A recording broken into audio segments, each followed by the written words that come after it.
6 अगस्त 1945 का दिन मानव इतिहास का सबसे भयानक अध्याय माना जाता है। इसी दिन अमेरिका ने जापान के हिरोशिमा के शहर पर दुनिया का सबसे पहला परमाणु बम गिराया था, जिसका नाम लिटिल बॉय कहा जाता है। हमला न केवल एक शहर पर था, बल्कि पूरे मानवता के विश्वास पर आघात था। नमस्कार दोस्तों, आज हम बात करने वाले हैं इतिहास की उस घटना को जिसने पूरी दुनिया को हिलाकर रख दिया था। ऐसा हमला जिसने कुछ ही सेकंड में लाखों जिंदगियां तबाह कर दी थी। लेकिन सवाल यह है कि यह परमाणु बम गिराया क्यों गया था, वास्तव में आखिर हुआ क्या था और इससे हमें क्या सीखने को मिलता है। साल 1939 से लेकर 1945 तक पूरी दुनिया वर्ल्ड वॉर 2 के आग में जूझ रही थी। एक तरफ थे एलीड पावर्स अमेरिका, ब्रिटेन और सोवियत यूनियन, और दूसरी तरफ थी एक्सिस पावर जर्मनी, इटली और जापान। 1945 तक जर्मनी हार चुका था, लेकिन जापान अभी भी आत्मसमर्पण करने को तैयार नहीं था, भले ही उसके शहर बुरी तरह तबाह हो चुके थे। अमेरिका चाहता था कि यह युद्ध जल्द से जल्द खत्म हो जाए ताकि उनकी सैनिकों की जान और ना जाए, और यहीं से जन्म हुआ एक खतरनाक फैसले का, मैनहट्टन प्रोजेक्ट और एटम बम। इसका मकसद यह था कि दुनिया का सबसे पहला परमाणु बम बनाना। वैज्ञानिकों ने अथक मेहनत के बाद बम तैयार किया जिसका नाम था लिटिल बॉय। सवाल यह था कि इसको गिराया कहाँ जाए। चुनाव हुआ जापान के शहर हिरोशिमा का, क्योंकि यह एक सैन्य केंद्र था और युद्ध में सबसे ज्यादा नुकसान इसने नहीं झेला था अब तक। सुबह के लगभग 8:15 पर बच्चे अपने स्कूल के फर्स्ट पीरियड अटेंड कर रहे थे और लोग अपनी रोजमर्रा की जिंदगी के लिए अपने काम पर निकल चुके थे।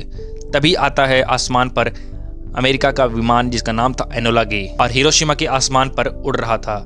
लोगों को काफी अंदाजा हो चुका था कि आखिर ये अमेरिका का विमान हमारे शहर के ऊपर कर क्या रहा है, लेकिन लोग इस बात से रूबरू नहीं थे कि ये उनका आखिरी दिन था। कुछ ही सेकंड बाद लिटिल बॉय नाम का परमाणु बम हिरोशिमा के शहर पर गिराया गया। एक तेज सफेदी और फिर एक भयानक धमाका। तापमान लाखों की डिग्री तक पहुंच गया, पूरा शहर पल भर में जल गया और लोग वहीं के वहीं भाप बन गए। लिटिल बॉय एक यूरेनियम 235 पर आधारित परमाणु बम था। इस बम का वजन लगभग 4000 किलोग्राम था और इसकी लंबाई 10 फीट थी। इसमें गन टाइप फ्यूजन मैकेनिज्म का यूज किया गया था, जिसमें यूरेनियम के 2 टुकड़े को आपस में तेजी से टकराकर एक न्यूक्लियर फ्यूजन किया जाता था। जब यह प्रक्रिया शुरू हुई तो कुछ ही माइक्रोसेकंड में अत्यधिक मात्रा में ऊर्जा उत्पन्न हुई। इस बम की ताकत लगभग 15 किलोटन के बराबर थी, यानी 15,000 टन विस्फोटक शक्ति।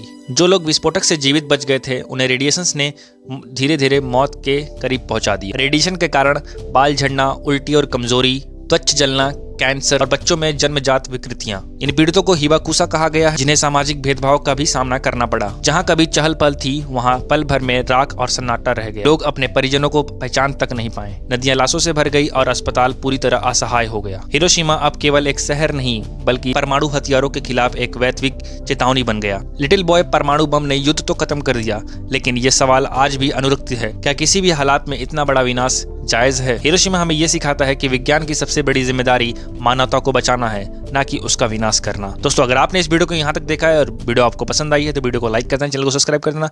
मिलते हैं अगले वीडियो में, तो चलिए गुड बाय, जय हिंद।